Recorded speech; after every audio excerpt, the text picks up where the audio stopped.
Hi everyone, this is Neha Saini in front of you और मैं आपका बहुत बहुत बहुत बहुत बहुत ज़्यादा स्वागत करती हूँ आज के हमारे लेक्चर में। क्योंकि आज का जो लेक्चर हम करने वाले हैं वो पूरी करंट इलेक्ट्रिसिटी का सबसे इम्पोर्टेंट टॉपिक है। ऐसा क्यों? क्योंकि ये टॉपिक आप वैसे 10th क्लास में भी पढ़ चुके हैं, लेकिन ये टॉपिक अभी आपके लिए बहुत ज़्यादा इम्पोर्टेंट है। क्योंकि ये जो टॉपिक है इसमें हम रिलेशन देखते हैं करंट और वोल्टेज के बारे में, लेकिन निकल के कुछ और ही आता है। ये क्या हुआ? बिल्कुल ऐसा ही तो होता है इसमें कि हम लोग बात तो करते हैं वोल्टेज और करंट के बारे में और ऑटोमेटिकली एक टर्म निकल के आती है जिसने कंप्लीट इलेक्ट्रिसिटी को हिला के रख दिया था। जी हाँ, बिल्कुल मैं बात कर रही हूँ यहाँ पे ओम्स लॉ के बारे में। आज हम जानने वाले हैं ओम्स लॉ के बारे में, जिसमें एक साइंटिस्ट है हमारे साइमन ओम, जिनके नाम पर ये ओम लॉ रखा गया था। ये जो हमारा ओम्स लॉ है ये हमें एक्चुअल में बताने वाला था, मतलब उन्होंने जो शुरू किया था बताना, जब ये एक्सपेरिमेंट किया गया तो उन्होंने कहा कि जब करंट आता है तो वो वोल्टेज के डायरेक्टली प्रोपोर्शनल होता है। लेकिन उन्होंने जब एक्सपेरिमेंट करना शुरू किया, कभी ये एक्सपेरिमेंट हुआ था 1826 1856 आई थिंक, इतना ही कुछ था, आप अपनी बुक्स में देख लेना प्लीज। तो इसमें क्या था कि जब ये एक्सपेरिमेंट किया गया तो बहुत ही एक आश्चर्यचकित करने वाली जो हमें चीजें देखने को मिली ये थी कि ये जब टर्म आती हैं, जब आप किसी को वोल्टेज देते हो और वो आपको करंट प्रोवाइड करे, यानी कि सर्किट में जब वोल्टेज आई, क्योंकि एक्चुअल में अपने घर में वोल्टेज आती है, करंट नहीं आती है। करंट तो वो है जो फैन को चला दे, जो वायर के थ्रू आ रहा है वो आपकी वोल्टेज होती है। जैसे हम बोलते हैं ना, अपने घर में एसी आ रही है और वो एसी भी 220 वोल्ट की होती है। तो जब उन्होंने एक्सपेरिमेंट किया तो बड़ा ही एक आश्चर्यचकित, एक बहुत ही शॉकिंग सी एक टर्म निकल के आई। वही टर्म के बारे में हमें यहाँ पे जानना है। तो एक्चुअल में जब ओम्स लॉ एक्सपेरिमेंट कुछ और कर रहे थे, निकल के कुछ और आया, लेकिन जो निकल के आया उसने पूरी इलेक्ट्रिसिटी को हिला के रख दिया। इसीलिए इस टॉपिक का नाम ही क्या रख दिया गया था? ओम्स लॉ, और बहुत ही इंपॉर्टेंट है। तो चलिए फिर without any waste of time इसकी डिटेल जानना शुरू करते हैं कि आखिर में क्या है वो टॉपिक जो 10th में भी आया था और जो अभी हमारे पास इतना ज्यादा इम्पोर्टेंट है। एक एक चीज को बहुत ही ध्यान से कंसंट्रेशन के साथ समझते हुए चलिएगा। ये टर्म आपके लिए बहुत ज्यादा इम्पोर्टेंट होने वाली है, क्योंकि इससे क्वेश्चन आने की पूरी संभावना है। या आपसे 3 मार्क्स में टॉपिक ही पूछ लिया जाएगा, what do you mean bye Ohm's law. समझ रहे हैं ना आप लोग मैं क्या कह रही हूँ? कि यहाँ पे कुछ भी इम्पोर्टेंट हो सकता है, किसी भी चीज को ऐसे फ्लो में नहीं निकालना कि देखा जाएगा। नो, देखा नहीं जाएगा, देखना पड़ेगा हमें। ठीक है, तो चलिए फिर शुरू करते हैं हमारा आज का टॉपिक। देखते हैं हमें क्या क्या सीखने को मिलेगा। तो आइए फिर जल्दी से आइए, आप देख सकते हैं ओम्स लॉ। तो सबसे पहले कहा गया अकॉर्डिंग टू दिस लॉ, इस लॉ के अकॉर्डिंग एट कांस्टेंट टेम्परेचर। जब ये एक्सपेरिमेंट किया गया था तो सबसे पहले जो टर्म रखी गई थी, जो कंडीशंस रखी गई थी वो यही थी, कांस्टेंट करो भाई टेम्परेचर को, क्योंकि अगर टेम्परेचर को कांस्टेंट नहीं करोगे तो वो करंट पे इफेक्ट डालेगा। तो पहले कांस्टेंट कर दीजिए आप अपने टेम्परेचर को। फिर बोला गया the current flowing through a conductor is directly proportional to potential difference across two ends. यानी कि अभी मैं आपको एक्सपेरिमेंट करके दिखाती हूँ एक्चुअल में क्या हुआ था, फिर बताऊंगी कि हमारे जो लॉ है वो क्या समझाना चाह रहे हैं। देखिए इसको यहाँ पे समझिए। क्या देखा गया कि मान लीजिए कि आपके पास कोई भी एक सर्किट है और सर्किट में क्या लगा हुआ है? बल्ब लगा हुआ है। ये बल्ब है, यहाँ पे मैंने कोई भी एक मान लीजिए सेल लगाया हुआ है और ये क्या है? आपका स्विच। सेल जो होता है उसमें एक साइड हमारी पॉजिटिव होती है और एक साइड हमारी नेगेटिव होती है। तो हमने एक साइड पॉजिटिव ले ली, दूसरी साइड नेगेटिव ले ली। अब इस चीज को समझना, करंट कब आएगा पहले मुझे ये बताओ। क्या करंट अभी चल रहा है? नहीं, आपका करंट आता है जब इलेक्ट्रोमोटिव होता है और इलेक्ट्रॉन मोटिवेट होकर चलना शुरू कर देता है, इलेक्ट्रॉन मोशन में आ जाएगा। अभी इलेक्ट्रॉन किसके पास है? इस नेगेटिव वाले के पास इलेक्ट्रॉन है, लेकिन इलेक्ट्रॉन रेस्ट पे है। और रेस्ट में जब इलेक्ट्रॉन होता है तो वो कुछ भी नहीं करता है, इलेक्ट्रिसिटी नहीं देता है। तो हमें अगर इलेक्ट्रिसिटी बनानी है तो हमें क्या करना पड़ेगा? हमें इसको चलाना पड़ेगा, इस वोल्टेज को देना पड़ेगा, पोटेंशियल डिफरेंस मेंटेन करना पड़ेगा। क्योंकि हमने पढ़ा है करंट तभी आएगा जब आप पोटेंशियल डिफरेंस क्या करोगे? मेंटेन करोगे, पोटेंशियल डिफरेंस बनाओगे। तो मैंने क्या किया? मैंने यहाँ पे इस स्विच को क्या कर दिया? Close.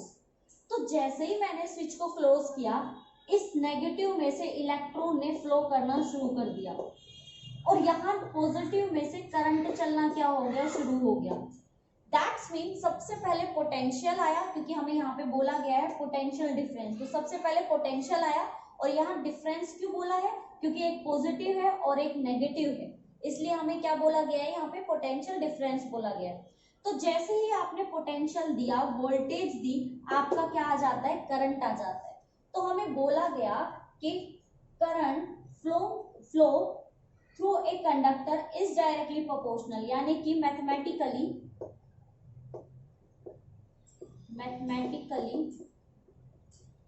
we can say that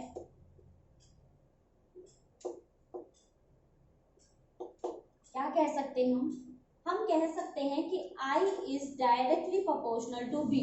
तो according to Ohm's law, at constant temperature, the current flowing through a conductor is directly proportional to potential difference across the two ends of the conductor. तो I is directly proportional to V. ऐसा उन्होंने experiment के through बताया। तो experiment क्या था, जब तक आपकी वोल्टेज नहीं होगी करंट नहीं आएगा, और करंट डायरेक्टली प्रोपोर्शनल होता है वोल्टेज की। जितनी, अब देखिए जो डायरेक्टली का साइन है ये आपको क्या इंडिकेट करता है, यह आपको इंडिकेट करता है कि अगर आपने वोल्टेज को इंक्रीज किया तो करंट भी सर्किट में क्या होगा, इंक्रीज होगा, क्योंकि डायरेक्टली का साइन लगा है। और डायरेक्टली का मतलब ही क्या होता है, डायरेक्टली के दोनों तरफ अगर कोई भी एक चीज बढ़ेगी दूसरी भी बढ़ जाएगी, अगर दूसरी चीज घटेगी तो दूसरी वाली भी क्या हो जाएगी, घट जाएगी। दोनों एक दूसरे के साथ डायरेक्टली प्रोपोर्शनल है, ऐसा ओम सर ने बताया।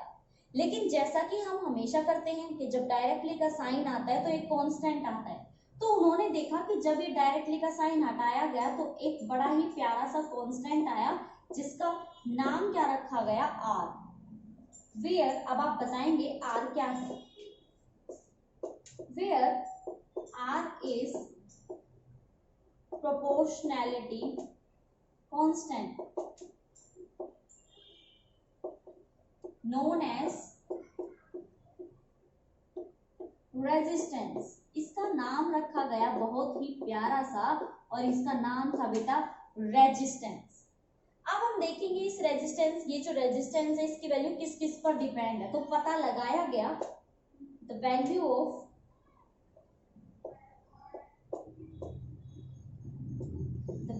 Of resistance depends on nature of material, किस चीज का बना है,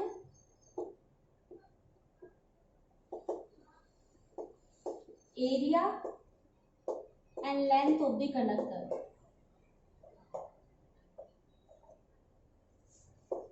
लेंथ ऑफ द कंडक्टर, क्योंकि आप जानते हैं कंडक्टर जिसमें से इलेक्ट्रिसिटी कंडक्ट होती है तो वो किस मटेरियल का बना हुआ है, आयरन है, कॉपर है, एल्यूमिनियम है, प्लास्टिक है, वुड है, जो भी है। वुड प्लास्टिक नहीं हो सकती, वो कंडक्टर नहीं है। तो कहने का मतलब वो किस चीज का बना हुआ है, उसकी लेंथ कितनी है और उसका एरिया कितना है, उस पर हमारा रेजिस्टेंस क्या करता है, डिपेंड करता है। तो पता लगा कि जब साइंटिस्ट ने कहा कि V is equal to R, मतलब V डायरेक्टली प्रोपोर्शनल है I के, और डायरेक्टली का साइन हटाया तो R आ गया। R तो बिन बुलाया मेहमान हुआ, खुद ब खुद आ गया। लेकिन आप जब जानेंगे कि ये R जो अपने आप आया है, बिन बुलाया मेहमान है, इसकी इम्पोर्टेंस कितनी है, जब आपको ये पता लगेगा तो आपके लिए बहुत ज्यादा शॉकिंग हो जाएगा। कैसे बताऊं कैसे, क्योंकि बेटा ये जो R होता है ये क्या काम करता है, ये आपका दुश्मन भी है, ये आपका दोस्त भी है। अब इसके यूजेस बताती हूँ मैं आपको कि ये R करता क्या है। एक्चुअल में होता क्या है, जो R होता है वो आपके जो करंट है, जो सर्किट में करंट फ्लो कर रहा है उसका अपोज करता है। Resistance oppose the current flow in the circuit. जो करंट आपके सर्किट में से फ्लो हो रहा है, रेजिस्टेंस उसका क्या करता है, अपोज करता है। अब आप कहोगे अगर ये अपोज करता है तो करंट हमारे पास आ क्यों रहा है, बेटा सिर्फ अपोज करता है, रोकता नहीं है। अपोज का मतलब होता है भाई रुक जा, तो आगे नहीं जाएगा, ये अपोज है। और एक हाथ ही लगा के खड़ा हो जाना तो जा ही नहीं सकता, ये रोकना होता है। तो अपोज करना मतलब जस्ट उसको बोलना या थोड़ा सा उसको रोकना कि आप आगे नहीं जा सकते। अब आप कहेंगे कि ऐसे तो हमारा नुकसान है, हमारे करंट को हमारे तक पहुंचने में बड़ी दिक्कत हो रही है, जबकि हम तो सब कुछ करंट से ही करते हैं। तो बिल्कुल हाँ, बिल्कुल सही सोच रहे हैं कि उसका अपोजिशन करना हमारे लिए तो खराब है, लेकिन बेटा अप्लायंसेस के लिए बहुत अच्छा है, क्योंकि ये बहुत कम वैल्यू पे अपोज करता है। क्योंकि मान लीजिए, आप इस चीज को जरा नोटिस कीजिए, आपने किसी एक टैप में, नल में पाइप को लगाया हुआ है और आप क्या कर दें, टैप को ओपन कर दें, लेकिन आप वन एंड को क्या कर दें, बंद कर दें, तो आप देखते हैं पानी आता है और इकट्ठा होता चला जाता है। जब आप उस पाइप को छोड़ते हैं तो पाइप इधर उधर ऐसे ऐसे चली जाती है ना। जब प्रेशर बहुत ज्यादा हो जाता है पाइप में, तो पाइप क्या होती है, ऐसे ऐसे मूव करके कहीं और चली जाती है। अगर आपके सर्किट में करंट ऐसे ही फ्लो करता रहा तो वो अप्लायंसेस को खराब कर देगा। इसीलिए जब भी आप वोल्टेज देते हो किसी चीज को, तो ऑटोमेटिकली क्या आता है, तो हमारा करंट आता है, और करंट के साथ साथ हमारी टर्म आती है रेजिस्टेंस, जो करंट को रोक रोक के लाती है कि भाई आराम से चलो, आगे हमारे अप्लायंसेस है वो खराब हो जाएंगे। तो हमें एकदम से ज्यादा करंट नहीं देना है, धीरे धीरे करके करंट को लाना है और अप्लायंसेस को चलाना है। तो ये हमारा दोस्त भी है, दुश्मन भी है। हमें ऐसा लगता है कि दुश्मन है, लेकिन ये दुश्मन है नहीं, ये आपका आराम से काम करता है, कोई नुकसान नहीं करता, आराम से अपोज करते हुए धीरे धीरे करंट को लेके आता है। जैसे क्लास में टीचर होता है ना, क्लास में अगर टीचर ना हो तो बच्चे को इधर भाग रहा है, कोई इधर भाग रहा है, कोई इधर भाग रहा है, लेकिन जब टीचर होता है, मारता थोड़ी ना है टीचर, सिर्फ क्या करता है, डर रहता है टीचर्स का, है ना। बच्चे डरते हैं उनसे, तो डरते हैं तो आराम से एक एक करके बाहर निकलेंगे विदाउट एनी नॉइस, है ना, ऐसा ही होता है। तो ऐसा ही किसके साथ होता है, किसी भी सर्किट में जब करंट फ्लो करता है तो वो भी कैसे जाता है, आराम आराम से जाता है। किसके फियर की वजह से, रेजिस्टेंस के फियर की वजह से। अब ये तो बात हो गई रेजिस्टेंस के बारे में कि रेजिस्टेंस होता क्या है। अब बात करते हैं रेजिस्टेंस की यूनिट के बारे में। हम देखो, इस ये जो हमारे पास वैल्यू आई है, इससे हम लोग बहुत सारी वैल्यूज निकाल सकते हैं। कैसे, आप लोगों को हमेशा याद रखना है V इक्वल टू क्या होता है, IR। आप हमेशा याद रखोगे V इक्वल टू क्या होता है, IR, जहां पे V आपका वोल्टेज है, क्या है भाई, वोल्टेज, I आपका करंट है, और R क्या है आपका, रेजिस्टेंस। हमेशा इस चीज को आपको क्या रखना है, याद रखना है। दूसरी बात कि अगर आपको V दे दे और I दे दे तो आप R निकाल सकते हो, IR दे दे तो V निकाल सकते हो, RV दे दे तो I निकाल सकते हो। कैसे, अगर मैं इस वाले फॉर्मूला से I निकालूं तो आपके I की वैल्यू क्या आ जाएगी, V/R। तो आपका फॉर्मूला बन गया ना, यहाँ से V इक्वल टू तो IR है ही। अगर आपको R की निकालनी है तो क्या हो जाएगी, V/I। आपको I और V की वैल्यू चाहिए।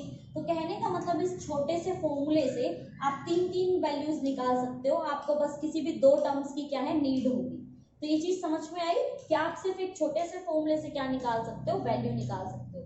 अब जैसा कि मैंने आपसे अभी अभी कहा कि अब आपको ये देखना है कि हमें मतलब क्या सीखने को मिलता है, इससे क्या इंडिकेट होता है। तो ये सारी चीजें आपने नोटिस कर ली ना कि R आपका क्या है, आपने नोट कर लिया। R आपका रेजिस्टेंस है, जो डिपेंड करता है नेचर ऑफ मटेरियल पे, कितनी एरिया का है, कितनी लेंथ का है, उन सब पे। इरेज कर दूं भाई, क्योंकि अब हम करने वाले हैं ग्राफ, बहुत इंपॉर्टेंट ग्राफ। देखो भाई, VI ग्राफ बोलते हैं इसको।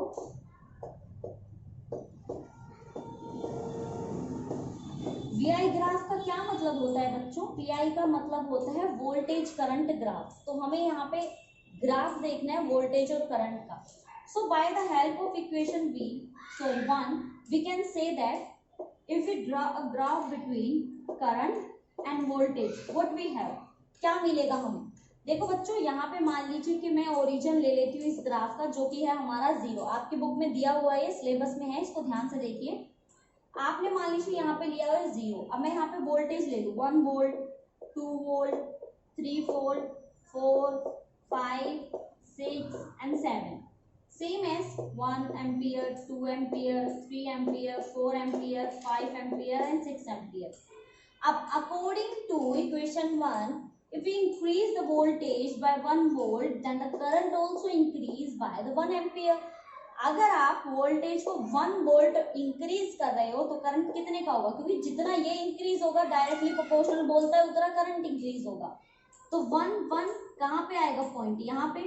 अगर आप वोल्टेज को इंक्रीज कर रहे हो 2 वोल्ट, तो आपका करंट भी कितना होगा, 2 एम्पियर। तो दोनों आके कहाँ मिलेंगे, यहाँ पे। ऐसे ही आप 3 का करोगे, ऐसे ही 4 का, ऐसे ही 5 का, ऐसे ही 6 का। और आप देखते हो कि जब आप वैल्यूज निकालना शुरू करते हो तो वोल्टेज और करंट का जो ग्राफ बनता है वो हमेशा क्या बनता है, आपका एक स्ट्रेट लाइन ग्राफ बनता है। ये स्ट्रेट लाइन ग्राफ आपका इंडिकेट करता है कि हमारा जो फर्स्ट लॉ है वो बिल्कुल सही है, यानी कि जब भी किसी सर्किट में हम वोल्टेज अप्लाई करेंगे तो अपना करंट ऑटोमेटिकली क्या होने लग जाता है, फ्लो होने लग जाता है। समझ में आया? तो आपको एक चीज और जो यहाँ पे नोटिस करनी है वो क्या है बच्चों, कि अगर आप इसका स्लोप फाइंड आउट करना चाहोगे, slope of V I graph क्या देगा इसका slope, give us information about resistance. ये हमें रेजिस्टेंस के बारे में क्या देता है, इंफॉर्मेशन देता है, रेजिस्टेंस के बारे में जानने को मिलता है। यानी कि जब आप क्या करोगे, I बाई V कर दोगे। देखो V इजिकल टू क्या है आपका आई आर, आपको R निकालना है तो क्या हो जाएगा V बाई आर। तो जब आप V बाई आर करोगे तो आपको V बाई आई V जब I से डिवाइड करोगे तो आपको क्या मिलेगा, रेजिस्टेंस मिलेगा। तो डेफिनेशन क्या हुई रेजिस्टेंस की, अभी तो सिर्फ ये पता लगा है कि इसका नाम रेजिस्टेंस है, ये डिपेंड किस पे कर रहा है, इसकी वैल्यू क्या है, V बाई आई है, इसकी डेफिनेशन क्या है। तो आप लिखोगे इसमें, आप चाहो तो लिख सकते हो, चलो मैं लिख देती हूँ यहाँ पे, लिखो रेजिस्टेंस क्या है, आपका रेजिस्टेंस होता क्या है। तो आप बताओगे resistance is the ratio of voltage by the current या फिर टू द करंट। जब आप वोल्टेज और करंट को डिवाइड कर देते हो, वोल्टेज को करंट से डिवाइड कर देते हो तो आपके पास क्या आता है, रेजिस्टेंस आता है। तो ये हमारी डेफिनेशन हो गई किसकी, रेजिस्टेंस की। ये हमारा वी आई ग्राफ हो गया। वी आई ग्राफ कौन सा स्लोप देता है, रेजिस्टेंस देता है। अब बात करते हैं कि रेजिस्टेंस की यूनिट क्या होगी।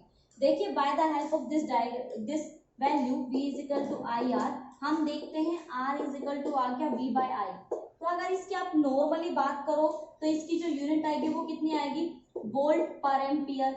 लेकिन हम ये यूज कभी भी नहीं करते, कभी भी देख लेना आप, जो रेजिस्टेंस की यूनिट यूज होती है वो यही होती है जो ओम है। कहने का मतलब यूनिट ऑफ रेजिस्टेंस, ऐसा यूनिट, नॉट यूनिट, ऐसा यूनिट ऑफ रेजिस्टेंस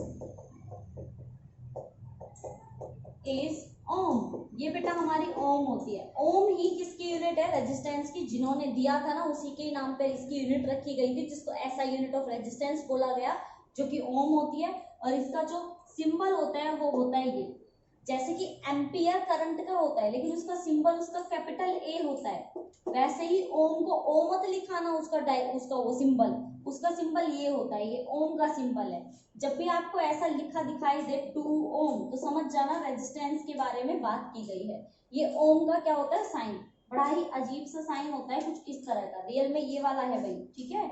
ये हम लोग जल्दी जल्दी में ऐसे कर देते हैं, लेकिन पहले ऐसे करना है, फिर ऐसे और फिर ऐसे। ये रेजिस्टेंस का, ये सच्ची बताऊं ये देखने में कैसा लग रहा है, अगर आपने कभी टॉम एंड जेरी देखा हो तो जो उसका जेरी का जो वो बिल होता है ना, जो उसका होम होता है, बिल्कुल उसके जैसा डायग्राम होता है इसका।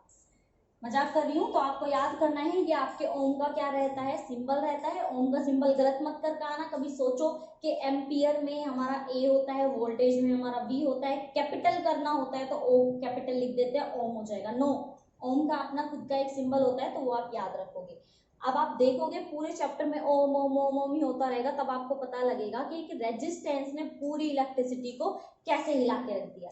तो ये सारा सिस्टम आपको समझ में आया। एक एक पॉइंट, एक एक चीजें जो मैंने आपको यहाँ पे बताई हैं, समझाई हैं रेजिस्टेंस के बारे में, ओम्स लॉ के बारे में, ये आपको पता होनी चाहिए। एक बार दोबारा से थोड़ा सा रिवाइज कर लेते हैं। ओम्स लॉ क्या होता है। ओम्स ने एक एक्सपेरिमेंट किया और एक्सपेरिमेंट के थ्रू क्या समझाने की कोशिश की कि हमारी जो वोल्टेज होती है वो डायरेक्टली प्रोपोर्शनल होती है किसके, करंट के। तो ये डायरेक्टली प्रोपोर्शनल है करंट के। तो इससे हमें क्या सीखने को मिला, इससे हमें सीखने को मिला कि जब डायरेक्टली का साइन हटाते हैं तो एक कांस्टेंट आ जाता है आर, जो कि एक्चुअल में अपोज करता है करंट का। तो आप इस जो हमारे पास फॉर्मूला बना V equal to I R से, इससे आप तीन वैल्यू निकाल सकते हैं, voltage, current and resistance. Resistance एक कांस्टेंट होता है जो अपोज करता है, जिसकी यूनिट ओम होती है, सिंबल आपका कुछ इस तरह का क्राउन जैसा होता है। और जो रेजिस्टेंस होता है वो रेशियो होता है voltage to the current. And आप बीआई ग्राफ देख सकते हो, और इस बीआई ग्राफ का जो स्लोप होता है वो आपका रेजिस्टेंस होता है। तो रेजिस्टेंस के बारे में नॉर्मली जो बातें थी वो तो हम देख चुके हैं, लेकिन अभी थोड़ा सा टॉपिक हमारा रह जाता है कि रेजिस्टेंस जो है उसको डिटेल में पढ़ना भी बाकी है कि किस किस तरह से हमारा जो रेजिस्टेंस है वो अदर वैल्यूज पे डिपेंड करता है। तो उससे पहले करने से पहले आप इन चीजों को अच्छे से नोट डाउन कर लीजिए। आई होप आपके पूरा टॉपिक समझ में आ गया होगा। अच्छे से नोट्स प्रिपेयर कर लेना, इनको सीक्वेंस वाइज बना लेना, ठीक है। तो सिंपली क्या हुआ, समझ में आया ना, रेजिस्टेंस आपका क्या होता है, potential difference by current, simple, ठीक है, याद हो गया। तो अच्छे से इसको नोट डाउन कर लो। देन उसके बाद स्टार्ट करते हैं हमारा जो नेक्स्ट टॉपिक है उसको। हमारे ओम्स लॉ बहुत अच्छे से समझ में आ गया है, जिसमें हम ये भी देख चुके हैं कि ओम्स लॉ को करने का जो मोटिव था वो एक्चुअल में रेजिस्टेंस को फाइंड आउट करना था।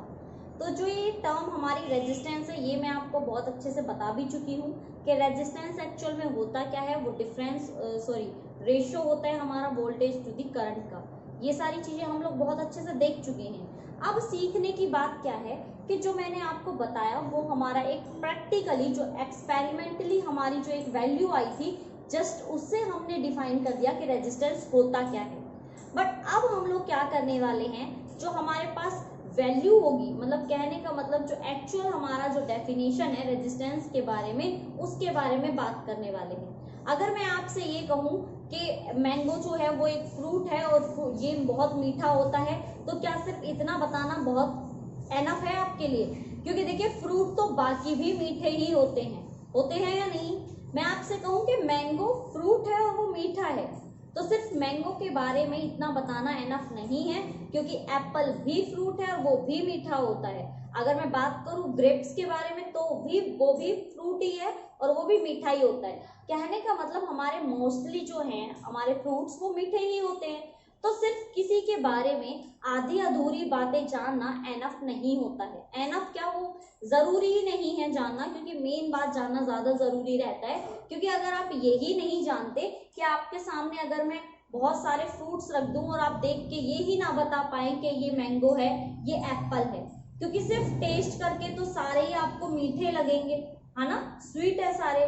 तो मेरा कहने का मतलब है किसी के बारे में अधूरा ज्ञान खतरनाक होता है, तो आपको सबके बारे में पूरा ज्ञान होना चाहिए। इसीलिए अब हम सीखने वाले हैं रेजिस्टेंस की फुल जो डेफिनेशन है रियलिटी में जो आपको एग्जाम में यूज करनी है उस डेफिनेशन के बारे में, ठीक है। तो क्यों जरूरी है डेफिनेशन जानना, इसको इतनी डिटेल में जानना, वो मैं आपको बता ही चुकी हूँ, है ना। तो आइए चलिए फिर शुरू करते हैं हमारे टॉपिक को करना। टॉपिक क्या है हमारा, रेजिस्टेंस ऑफ अ कंडक्टर। अब ये चीज तो आप जान चुके हैं रेजिस्टेंस आया कैसे था, बट उसको लिखना कैसे है। आर जो हमारा रेजिस्टेंस है जिसको डिनोट किया जाता है कैपिटल आर से, और उसका हमारा अलग से सिंबल होता है रेजिस्टेंस को शो करने का, वो भी हम देख चुके हैं, जिसको हमने ओम बोला, अभी हम बताएंगे उसके बारे में भी।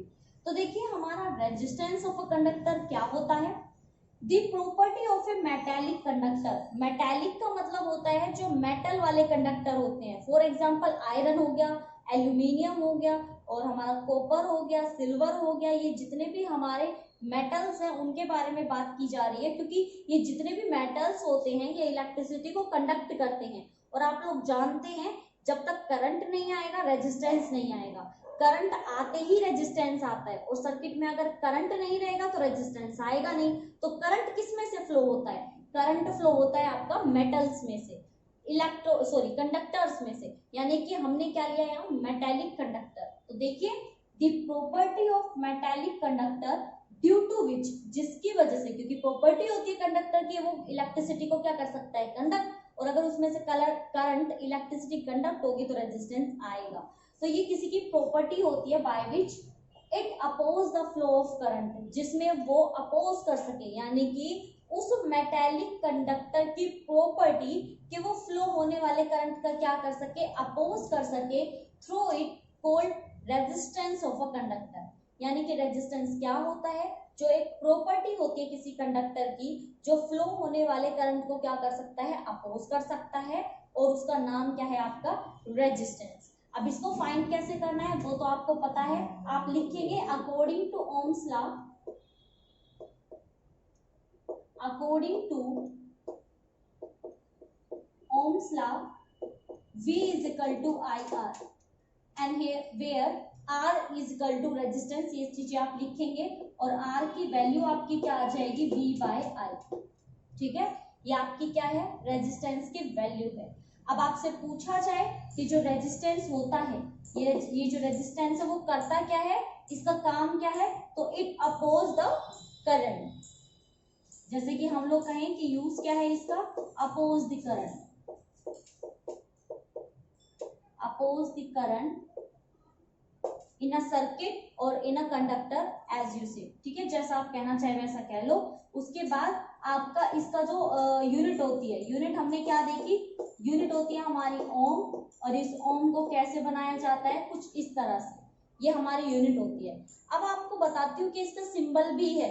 क्या आपने कभी करंट का, वोल्टेज का सिंबल देखा है? तो इसमें क्या होता है, हमारा रेजिस्टेंस का सिंबल भी होता है बेटा, रेजिस्टेंस सिंबल, यानी कि इसका एक सिंबल भी है और सिंबल इसका इस तरह से होता है। जी हाँ, बिल्कुल, ये रेजिस्टेंस का सिंबल है। अगर आपको किसी भी सर्किट में इस तरह का जिगजैग मोशन में कोई एक डायग्राम मिले तो इसका मतलब समझ जाइएगा सर्किट में रेजिस्टेंस लगा हुआ है। अब आपको एक आगे टॉपिक करा, अच्छा ये सब समझ में आ गया ना। यूज क्या होता है इसका, अपोज करता है करंट का, यूनिट ओम होती है, ये सिंबल होता है यूनिट का। लेकिन इस रेजिस्टेंस के खुद का भी सिंबल होता है, और जो क्या होता है, ये जिगजैग मोशन करके। अब आपको मैं एक बात बताती हूँ कि अगर मैंने कहा कि अगर सर्किट में आपको ये लगा हुआ मिल जाए तो आपको क्या करना है, समझ जाइए वो रेजिस्टेंस है।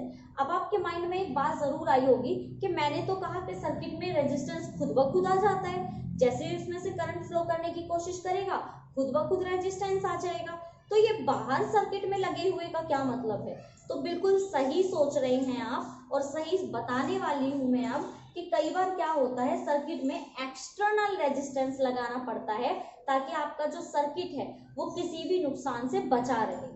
कहने का मतलब, जब कोई सर्किट ऐसा रहता है जिसमें खतरा बना रहता है कि उसमें से ज्यादा करंट फ्लो कर सकता है, तो उसमें एक एक्सटर्नल रेजिस्टेंस बना दिया जाता है, लगा दिया जाता है, ताकि कभी भी अगर ऐसा हो कि उस रेजिस्टेंस में से, मतलब उस सर्किट में से ज्यादा करंट फ्लो करना हो, तो वो एक्सटर्नल रेजिस्टेंस हमारे सर्किट को उस एक्स्ट्रा करंट से क्या हो सकता है, बचाव कर सकता है।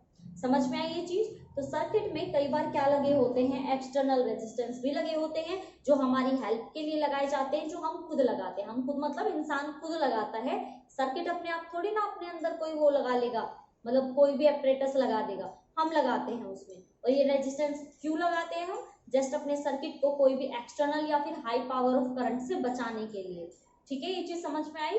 तो समझ जाएंगे ना अब आप कि अगर आपको इस तरह का कोई भी एक सिंबल दिखाई दे किसी सर्किट में, दैट्स मीन वहां पे कोई भी एक एक्सटर्नल सर्किट लगाया गया है। ये बात क्लियर हो गई आपको? अब हम बात करते हैं यहाँ पे हमारे 1 ओम के बारे में। जैसे कि यूनिट्स पूछ ली जाती है ना, what do you mean by 1 volt, what do you mean by 1 ampere, what do you mean bye कुछ भी मान लो भाई, मतलब पूछ लेते हैं आपसे। तो यहाँ पे क्वेश्चन आ जाता है कई बार, what do you mean by 1 ohm, 1 ohm क्या है। तो देखिए 1 ओम को समझने से पहले, इसकी डेफिनेशन लिखने से पहले आप एक बार इसकी मैथमेटिकल टर्म को देखिए। हम जानते हैं R इज इक्वल टू होता है V बाय I।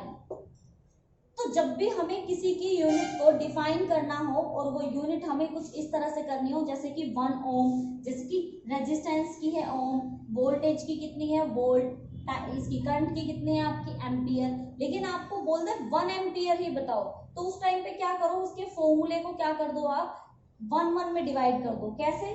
जैसे कि यहाँ पे रेजिस्टेंस है ना, तो रेजिस्टेंस की क्या होती है ओम, तो इसको लिख दो 1 ओम। ठीक है, फिर उसके बाद आपकी अगर वोल्टेज दे रखी है, वोल्ट दे रखा है, तो क्या होती है 1 वोल्ट होती है, तो इसको लिख दो 1 वोल्ट। वैसे वोल्ट होती है, लेकिन हमें 1 में डिवाइड करना है। करंट की क्या होती है, एम्पियर होती है या नहीं होती है, लेकिन यहाँ पे हम एम्पियर लिखने की बजाय क्या लिखेंगे, 1 एम्पियर। तो अब हम बिल्कुल तैयार हैं हमारे 1 ओम को डिफाइन करने के लिए कि किस तरह से हम 1 ओम को लिख भी सकते हैं और डिफाइन भी कर सकते हैं। ये ऐसे ही नहीं है, अगर आपको कभी भी क्वेश्चन आता है डिफाइन 1 ओम, तो आप सबसे पहले ये लिखेंगे, देन उसके बाद अपना ये जो डेफिनेशन है इसको लिखना शुरू करेंगे।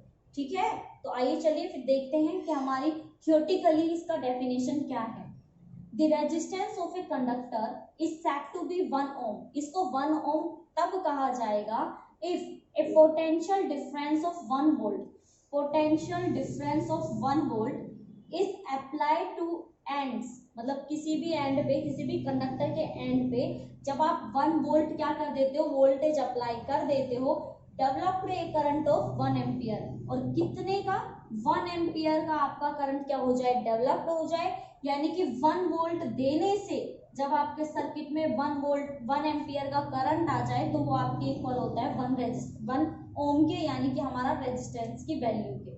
दैट्स मीन जैसे ही आप वोल्टेज दोगे, सीक्वेंस समझना, जैसे ही आप वोल्टेज दोगे आपको मिलेगा करंट, ठीक है, एम्पियर में आपको करंट मिलेगा। और जैसे ही आपको करंट मिलेगा ऑटोमेटिकली सर्किट में आ जाता है करंट को अपोज करने वाला उसका दुश्मन, यानी कि आपका रेजिस्टेंस, आपका नहीं मतलब सर्किट का रेजिस्टेंस।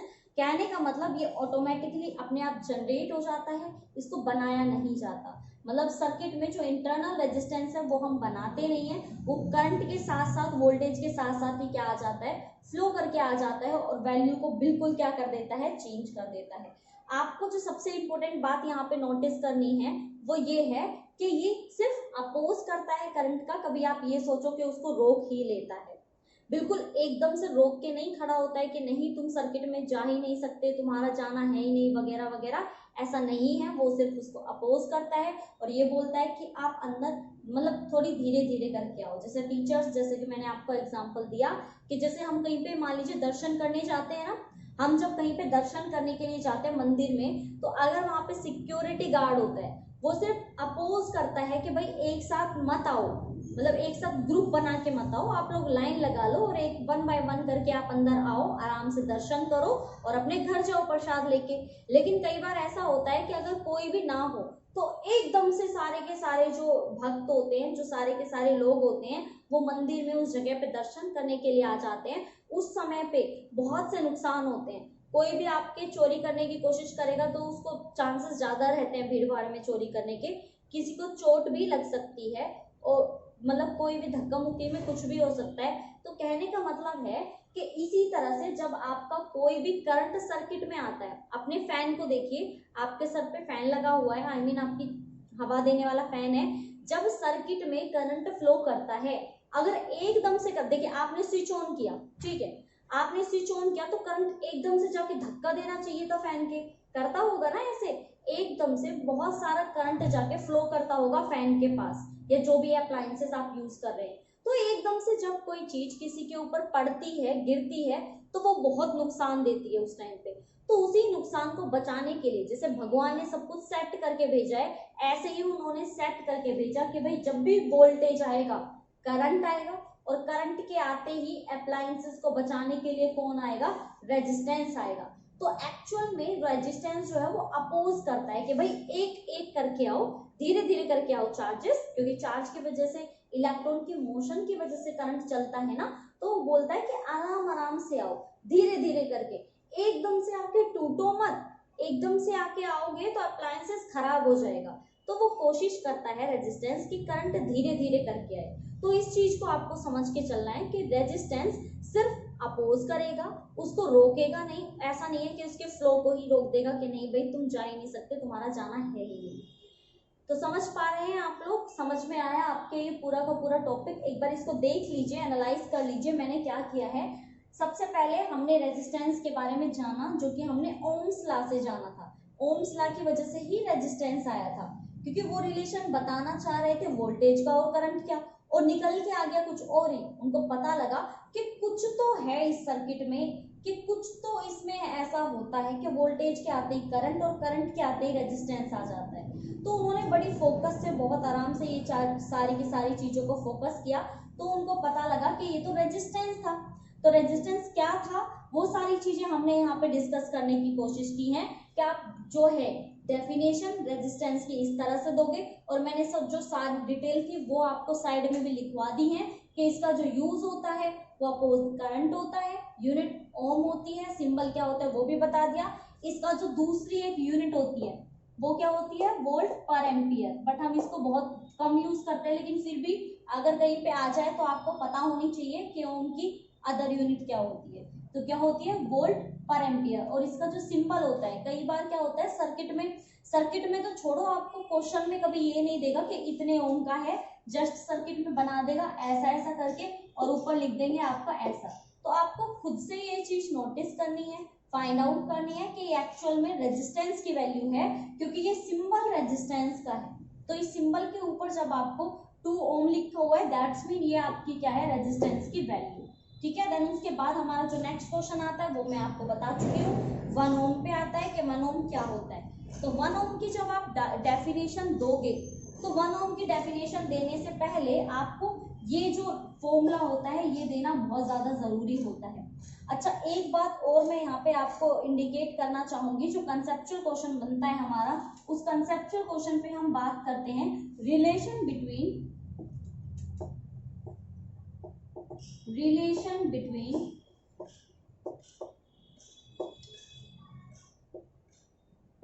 करंट एंड रेजिस्टेंस, यानी कि इन दोनों में क्या रिलेशन है। देखिए, आपने जब ओम्स लॉ किया था तो हमने देखा कि वोल्टेज और करंट के बीच में ग्राफ होता है जिसको हम वीआई ग्राफ बोलते हैं, हमने देखा था। ये वीआई ग्राफ हमें क्या इंडिकेट करता है कि जब भी आप वोल्टेज को इंक्रीज करोगे तो करंट ऑटोमेटिकली क्या होता है, इंक्रीज होता है। तो इनके बीच का जो ग्राफ आता है वो स्ट्रेट लाइन होता है, ऐसे ही आया था। तो अब हमें रिलेशन देखना है करंट का और रेजिस्टेंस का कि ये एक दूसरे के साथ क्या रिलेशन रखते हैं। तो हम बताएंगे by the help of Ohm's law, V is equal to होता है हमारा IR, और हमें एक्चुअल में रिलेशन देखना है I का और R का। तो क्या हो जाएगा, V को मैं 1 मान लूं, अब I को मैं नीचे ले जाऊं और यहाँ ले आऊं मैं R को। तो इसको देखने से, इस इक्वेशन को देखने से आपको क्या समझ में आ रहा है कि करंट और रेजिस्टेंस तो एक दूसरे के इनवर्सली प्रोपोर्शनल हो गए। अगर आप करंट को बढ़ाओगे तो रेजिस्टेंस डिक्रीज हो जाएगा, रेजिस्टेंस को इंक्रीज करोगे करंट क्या हो जाएगा, डिक्रीज, क्योंकि या तो वहां पे ज्यादा रेजिस्टेंस ही रह सकता है या वहां पे ज्यादा करंट ही रह सकता है। तो इसका जो आपका ग्राफ बनता है, यानी कि जो ग्राफ होता है, या फिर आप इसको कैरेक्टरिस्टिक्स भी बोल सकते हैं, ग्राफ को कैरेक्टरिस्टिक्स भी बोलते हैं, बता दूं आपको। तो जब इनवर्सली का आपको कोई ग्राफ बनाना हो तो उसका ग्राफ ऐसे होता है, याद रखिएगा। जब आपको 2 इनवर्स फिजिकल क्वांटिटी का ग्राफ बनाना हो तो ग्राफ आपका ऐसे होता है। लेकिन अगर मैं आपको डिफाइन कर दूं यहाँ पे क्वेश्चन में, ये चीज थोड़ा सा आप यहाँ पे नोटिस करिएगा, लेकिन अगर मैं आपको ये डिफाइन कर दूं कि रेजिस्टेंस इंक्रीज हो रहा है और करंट डिक्रीज, तो डायग्राम क्या होगा। तो देखिए, ये आपका I मान लो, ये आपका R मान लो, तो रेजिस्टेंस इंक्रीज हो रहा है मतलब बढ़ रहा है, और करंट क्या हो रहा है आपका, डिक्रीज हो रहा है। तो ये वैल्यू ऐसे चलना शुरू कर देती है। देखो, करंट तो आपकी उतनी की उतनी वैल्यू है, मान लीजिए ये 1 है, ये 2 है और ये 3 है, तो करंट तो उतना ही है। लेकिन रेजिस्टेंस देखो इंक्रीज हो रहा है, मान लीजिए 1 ओम, 2 ओम, 3 ओम, 4, 5, 6, 7, आपका रेजिस्टेंस तो हमेशा इंक्रीज ही हो रहा है ना। तो कहने का मतलब क्या है कि जब आपका एक चीज इंक्रीज या डिक्रीज होती है तो 2 तरह के ग्राफ बनते हैं, एक तो ग्राफ होता है ये और एक ग्राफ होता है ये। तो ये तीनों ही क्या है, इनवर्सली के हैं। बस आपको ये पता होना चाहिए कि एक वैल्यू जो है वो कौन सी इंक्रीज हो रही है। इस वाले ग्राफ में ये वाली वैल्यू इंक्रीज हो रही है और ये वाली वैल्यू डिक्रीज हो जाएगी, और इस वाले ग्राफ में ये वाली इंक्रीज हो जाएगी और ये वाली क्या हो जाएगी, डिक्रीज। दैट्स मीन कि हमारा जो रेजिस्टेंस और हमारा करंट, इन दोनों का जो ग्राफ होता है वो हमारा इनवर्सली प्रोपोर्शनल होता है। इनवर्सली का मतलब कि अगर एक चीज को बढ़ाओगे तो दूसरी चीज क्या हो जाएगी, आपकी डिक्रीज हो जाएगी। तो ये टर्म्स भी आपको बहुत अच्छे से बनानी आनी चाहिए। आपसे मोस्टली बनवा के देख सकता है, पूछ सकता है कि ये क्वेश्चन में कैसे आया। अब आपको एक क्वेश्चन पूछती हूँ मैं, आपको आंसर देना है, ठीक है। आपको उस क्वेश्चन का आंसर देना है जो कि इन्हीं ग्राफ से रिलेटेड होगा, जो आपसे गवर्नमेंट एग्जाम में पूछा जाएगा। ये जो मैंने अभी आपको बताया है ना, ये चाहे आपके फाइनल एग्जाम में पूछा जाए या ना पूछा जाए, लेकिन आपका ये गवर्नमेंट एग्जाम में बहुत पूछा जाता है।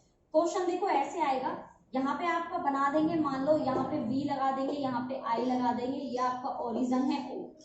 आपसे कोई भी 2 कंडक्टर लगा देंगे, मतलब कंडक्टर है, यहाँ पे मैं नाम दे देती हूँ, मान लो 1 और 2। तो आपसे पूछेंगे ग्राफ में, चलिए बताइए कि इनमें से किसका रेजिस्टेंस ज्यादा है। चलो भाई बताओ, जल्दी से मुझे ये बताओ कि ये जो मैंने यहाँ पे डायग्राम बनाया है, इसका इसमें से कौन सा रेजिस्टेंस ज्यादा है, क्योंकि आपको याद होगा, शायद आप भूल गए, मैं नहीं भूली हूँ, मैंने आपसे वादा किया था पूरे टॉपिक से रिलेटेड कहीं से भी एक भी क्वेश्चन ऐसा नहीं छोड़ूंगी जो ना सिर्फ आपके फाइनल में आए, आपका जो मतलब गवर्नमेंट एग्जाम है उसमें भी आएंगे, वो वाले क्वेश्चन भी मैं साथ साथ कराऊंगी। तो अगर आपसे ऐसा कोई क्वेश्चन पूछा जाए कि बताइए इनमें से किसका रेजिस्टेंस ज्यादा है, तो भाई घबरा क्यों रहे हो, B = IR लगा दो, है ना। तो B/I क्या हो गया, आपका रेजिस्टेंस हो गया। अब आप एक चीज पे फोकस करो, जैसे मैंने फोकस किया करंट पे, है ना, तो करंट पे फोकस करो, जहां पे करंट ज्यादा होगा रेजिस्टेंस कम होगा। तो अब देखो कैसे पता लगाओगे, देखो करके दिखाती हूँ, बहुत आसान है। आप जब देखोगे, देखो मान लीजिए मैंने यहाँ वैल्यू लिख दी 1 2 3 4 5 6 7 8 9, ये सारी की सारी करंट की वैल्यू एम्पियर में है। तो देखो यहाँ मैंने जब लगाया इसको तो ये 5 आ रहा था, जब मैंने यहाँ लगाया ये 6 आ रहा था, तो करंट किसका ज्यादा है, 2 का। तो 2 का करंट ज्यादा है तो रेजिस्टेंस कम होगा, जबकि मैंने पूछा रेजिस्टेंस किसका ज्यादा है, तो भाई अगर इसका करंट ज्यादा है तो रेजिस्टेंस होगा कम, लेकिन अगर इसका करंट कम है तो रेजिस्टेंस होगा ज्यादा। तो आंसर आएगा 1। फर्स्ट वाला जो कंडक्टर है इसका रेजिस्टेंस ज्यादा होगा, है ना, आसान और बहुत ही गजब का क्वेश्चन है। या आप स्लोप से भी निकाल सकते हो, बट मुझे ये वाला तरीका ज्यादा बेस्ट लगता है, तो मैं हमेशा बच्चों को यही बताती हूँ कि करंट पे फोकस करो, जिसका करंट ज्यादा आएगा उसका रेजिस्टेंस कम होगा, और जिसका रेजिस्टेंस कम होगा उसका करंट ज्यादा होगा।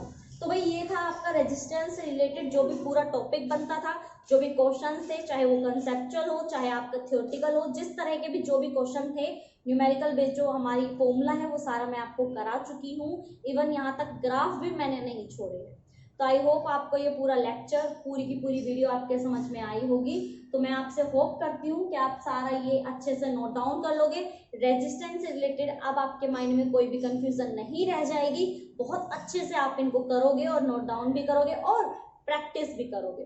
तो चलिए फिर मैं मिलूंगी आपसे नेक्स्ट लेक्चर में, जिसमें हम लोग सीखेंगे कि हमारा स्पेसिफिक रेजिस्टेंस क्या होता है, जिसको हम रेजिस्टिविटी बोलते हैं, वो टॉपिक करेंगे, उसके बारे में बात करेंगे नेक्स्ट लेक्चर में। तब तक के लिए ध्यान रखिएगा अपना, और अगर आपने चैनल को सब्सक्राइब नहीं किया है तो प्लीज यार चैनल को सब्सक्राइब कर दो। इतनी मेहनत कर रहे हैं, एक भी क्वेश्चन नहीं छोड़ रही मैं आपके लिए, है ना, मतलब सारे क्वेश्चन करा रही हूँ, तो प्लीज यार थोड़ा आप भी सोचो, सब्सक्राइब करो चैनल को, बेल आइकन ऑन कर दो, अपने दोस्तों के साथ, क्लासमेट्स के साथ चैनल को फटाफट से शेयर कर दो, ताकि जितने ज्यादा लोग जुड़ेंगे उतना ही कंपटीशन इंक्रीज होगा, और आपके लिए बेस्ट कंपटीशन। घबराओगे कंपटीशन से तो नीचे रह जाओगे, कंपटीशन को फेस करोगे तो बहुत आगे निकल जाओगे, क्योंकि हमें आगे निकलना है तो भाई फेस तो करना पड़ेगा। तो चलिए फिर जल्दी से करिए अपना टास्क पूरा, मैं मिलूंगी आपसे नेक्स्ट वीडियो में, तब तक के लिए बाय बाय, टेक केयर।